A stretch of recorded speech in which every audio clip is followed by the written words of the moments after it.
আহি পৰিছে মুখ্যমন্ত্ৰী আত্মনিৰ্ভৰশীল অসম অভিযান 2.0 ৰেজেক্ট লিষ্ট আৰু এইখন লিষ্টত যিসকলৰ নাম আছে সেইসকলে কিন্তু মুখ্যমন্ত্ৰী আত্মনিৰ্ভৰশীল অসম অভিযানৰ 2.0 যিটো নেকি নেক্সট কিস্তি বা দ্বিতীয় নং কিস্তি 25,000 টকা এই টকাটো লাভ নকৰে বহুত সংখ্যক মানুহে হয় আৰু ইতিমধ্যে কিন্তু তাৰ তালিকা এখন আহি পৰিছে যদি আপোনালোকৰ নাম এইখন লিষ্টত আছে তেনেক্ষেত্ৰত আপোনালোকে কিন্তু টকা লাভ নকৰে তো কোনসকলে এই টকা লাভ নকৰিব সেই বিষয়ে আপোনালোকে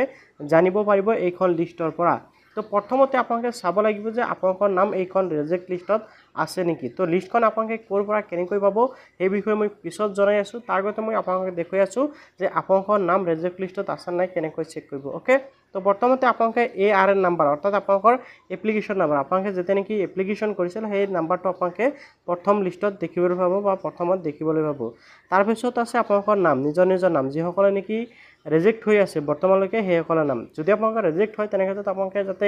ৰেজেক্টটো কেনচেল কৰি আপোনালোকৰ একচেপ্ট হয় একচেপ্ট কেনেকৈ কৰিব সেয়াও মই এই ভিডিঅ'টোতে আপোনালোকক জনাম গতিকে আপোনালোকৰ বাবে ভিডিঅ'টো অত্যন্ত গুৰুত্বপূৰ্ণ আপোনালোকে ভিডিঅ'টো সম্পূৰ্ণকৈ চাওক লগতে আপোনালোকে চেনেলটো ছাবস্ক্ৰাইব কৰি ৰাখক আগন্তুক দিনত গুৰুত্বপূৰ্ণ আপডেট পাবলৈ তো প্ৰথমতে আপোনালোকে চাব লাগিব যে ৰেজেক্ট লিষ্টত আপোনালোকৰ নাম আছে নেকি যদি ৰেজেক্ট লিষ্টত নাম আছে তেনেক্ষেত্ৰত আপোনালোকে কিন্তু 25,000 টকাটো লাভ নকৰে তো প্ৰথমতে আপোনালোকে ৰেজেক্ট লিষ্টটো চেক কৰিব ঠিক আছে আপোনালোকে নাম দেখিবলৈ পাব ইয়াতে প্ৰথমতে আপোনাৰ ARN নাম্বাৰ অৰ্থাৎ এপ্লিকেশ্যন নাম্বাৰ তাৰপিছত নাম থাকিব তাৰপিছত আপোনালোকৰ সমষ্টিৰ নাম থাকিব আৰু তাৰপিছত আপোনালোকৰ এড্ৰেছ থাকিব দেন আপোনালোকে এইটো সাইডত আপোনালোকে ষ্টেটাছত দেখিবলৈ পাইছে নট সাইনেড ঠিক আছে তো আপোনালোকৰ ইয়াতে কোৱা হৈছে বহুত সংখ্যক এনেকুৱা বেনিফিচিয়াৰী আছে যিসকলে নেকি এতিয়ালৈকে নিজৰ ইকেআইচিটো কৰা নাই বা সাইনটো কৰা নাই আপোনালোকে জানে যে যোৱা কিছুদিনৰ পৰা যিসকল নেকি মুখ্যমন্ত্ৰী আত্মনিৰ্ভৰশীল অসম অভিযানৰ হিতাধিকাৰী ট্ৰেইনিং কৰিলে বা আগতে ৭৫,০০০ টকা পালে সেইসকলে কিন্তু এগ্ৰিমেণ্টত সাইন কৰিবলৈ দিছে সেইসকলে কিন্তু বহুতেই কৰা নাই তো আপোনালোকে সাইনটো এতিয়ালৈকে যদি কৰা নাই অতি শীঘ্ৰে কৰি লওক মই আপোনালোকক জনাই দি আছোঁ কেনেকৈ কৰিব আৰু আপোনালোকে কিন্তু 30 তাৰিখৰ আগতে আপোনালোকে সাইনটো কৰিব লাগিব 28 তাৰিখ লাষ্ট ডেট আছিল আপোনালোকে আপোনালোকৰ DIG অফিচত খবৰ লৈ চাব আপোনালোকৰ সাইনটো হৈছে নে নাই বা আপোনালোকে যদি কৰা নাই তেনে ক্ষেত্ৰত কৰি ল'ব তো আপোনালোকে যেটো লিষ্ট এইখন লিষ্ট ক'ত পাব সেইটো মই এতিয়া জনাই দি আছোঁ তাৰপিছত আপোনালোকে কেনেকৈ সাইন কৰিব এইটো মই জনাই দি আছোঁ এইখন লিষ্ট হ'ল আপোনালোকৰ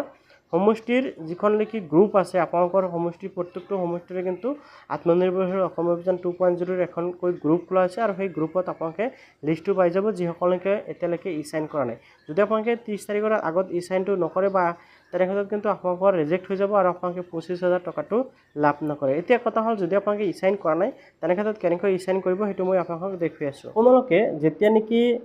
ট্ৰেইনিং হৈছিল সেই ট্ৰেইনিংৰ সময়ত যেটো ইমেইল দিছিল বা আপোনালোকে যেটো ৰেজিষ্ট্ৰেচন কৰিছিল ৰেজিষ্ট্ৰেচনৰ সময়ত যেটো ইমেইল দিছিল আপোনালোকে কিন্তু সেই ইমেইলটো ওপেন কৰিব লাগিব ওকে তো ইমেইলটো ওপেন কৰাৰ পিছত আপোনালোকে এনেকৈ দেখিবলৈ পাব ষ্টেক হোল্ডিং DigiDoc এনেকৈ আপোনালোকে দেখিবলৈ পাব তো ইয়াতে মোৰ ইয়াতে কেইবাটাও মেছেজ আহিছে তো ইয়াতে চাওক এই যেটো আপোনালোকে দেখিবলৈ আছে ষ্টেক হোল্ডিং DigiDoc আপোনালোকৰ এনেকৈ দেখিবলৈ পাব ইয়াতে চাওক ৰিকুৱেষ্ট টু ডিজিটেল সাইন ইউৰ CMA বেনিফিচিয়াৰী এনেকৈ লগতে আপোনালোকৰ এনেকৈ দেখুৱাব এতিয়া ইয়াৰ পৰা আপোনালোকে কি কৰিব লাগিব আপোনাৰ সাইনটো কমপ্লিট কৰিব লাগিব তো ইয়াতে চাওক আপোনালোকে দেখিবলৈ পাইছে ৰেজিষ্টাৰ কৰাৰ সময়ত আপোনালোকে ইয়াতে ৰেজিষ্টাৰ কৰাৰ সময়ত আপোনালোকৰ যেটো নেকি application number CMA application number PAN number আৰু মোবাইল নাম্বাৰ এই তিনিটা বস্তু প্ৰয়োজন হ'ব তো এতিয়া ইমেইল যে ওপেন হৈছে ইয়াতে চাওক আপোনালোকে দেখিবলৈ পাইছে অলৰেডি ৰেজিষ্টাৰ আৰু বি নম্বৰত এটা অপচন আছে যেটো হ'ল নিউ তো ইয়াতে এনেকৈ অহা নাই মই মোবাইলটো ভাৰ্টিকেল মোডত লৈ ল'ম এতিয়া চাওক মই মোবাইলটো এনেকৈ লৈছোঁ এনেকৈ লোৱাৰ লগে লগে কি হয় ইয়াতে চাওক মোৰ যেটো এপ্লিকেশ্যন নাম্বাৰ সেই এপ্লিকেশ্যন নাম্বাৰটো কিন্তু ইয়াতে শো কৰি আছে ঠিক আছে আপোনালোকে কপি কৰি ল'ব পাৰিব ইয়াৰ পৰা তাৰপিছত স্ক্ৰল ডাউন হ'লে এনেকৈ ডিটেইলছসমূহ দেখিবলৈ পাইছে তো ডিটেইলছসমূহ দেখুৱাৰ পিছত আপোনালোকে কমপ্লিট ইউৰ সাইন প্ৰচেছ অপচনত আহি ইয়াতে লগইন টু DigiDoc আৰু আপোনালোকে যেটো ফাৰ্ষ্ট টাইম কৰি আছে আপোনালোকে তাৰ বাবে আপোনালোকে ষ্টাৰ্ট সাইন অপচন যেটো অপচন দেখিবলৈ পাইছে বি নম্বৰত ষ্টাৰ্ট সাইন প্ৰচেছ আপোনালোকে ষ্টাৰ্ট সাইন প্ৰচেছ অপচনত ক্লিক কৰিব ওকে ইয়াতে যেতিয়া ক্লিক কৰিব ক্লিক কৰাৰ লগে লগে চাওক আপোনাৰ সিটিজেন সিগনেচাৰ অপচন আহিছে প্ৰথমতে আপোনালোকৰ এপ্লিকেশ্যন নাম্বাৰটো দিব লাগিব অৰ্থাৎ CMA এৰ যেটো এপ্লিকেশ্যন নাম্বাৰ হেতু ইয়াতে আপোনালোকৰ মোবাইল নাম্বাৰ আৰু ইয়াতে আপোনালোকৰ পেন কাৰ্ডৰ নাম্বাৰ আপোনালোকে এন্টাৰ কৰিব লাগিব মই যেটো মোবাইলৰ জৰিয়তে দেখুৱাইছো যাৰ বাবে এনেকৈ লৈছো ইয়াতে চাওক সিটিজেন সিগনেচাৰত মই ইয়াতে এপ্লিকেশ্যন নাম্বাৰ অৰ্থাৎ CMA এৰ এপ্লিকেশ্যন নাম্বাৰ মোবাইল নাম্বাৰ আৰু ইয়াতে পেন কাৰ্ড নাম্বাৰটো বহাই দিছো এতিয়া মই সাৰ্চ অপচনত ক্লিক কৰিলো সাৰ্চ অপচনত ক্লিক কৰাৰ লগে লগে আপোনালোকৰ সন্মুখত এনেকৈ ডিটেইলছসমূহ শো কৰিব আপোনালোকৰ CMA এৰ এপ্লিকেশ্যন নাম্বাৰ সিটিজেনছ মোবাইল নাম্বাৰ এনেকৈ শো কৰিছে পেন কাৰ্ড নাম্বাৰ আধাৰ নাম্বাৰ এনেকৈ শো কৰিছে তো আপোনালোকে ইনিটিয়েট যেটো সিগনেচাৰ এই অপচনটোত ক্লিক কৰিব লাগিব এই অপচনটোত ক্লিক কৰাৰ লগে লগে আপোনালোকৰ এনেকুৱাকৈ আপোনালোকে দেখিবলৈ পাইছে আপোনালোকৰ যিটো এগ্ৰিমেণ্ট সেই এগ্ৰিমেণ্টটো কিন্তু শ্ব' কৰিব আপোনালোকে দেখিবলৈ পাইছে ইয়াতে এগ্ৰিমেণ্ট এটা আহি গৈছে আপোনালোকে কিন্তু এগ্ৰিমেণ্টটো দেখিবলৈ পাইছে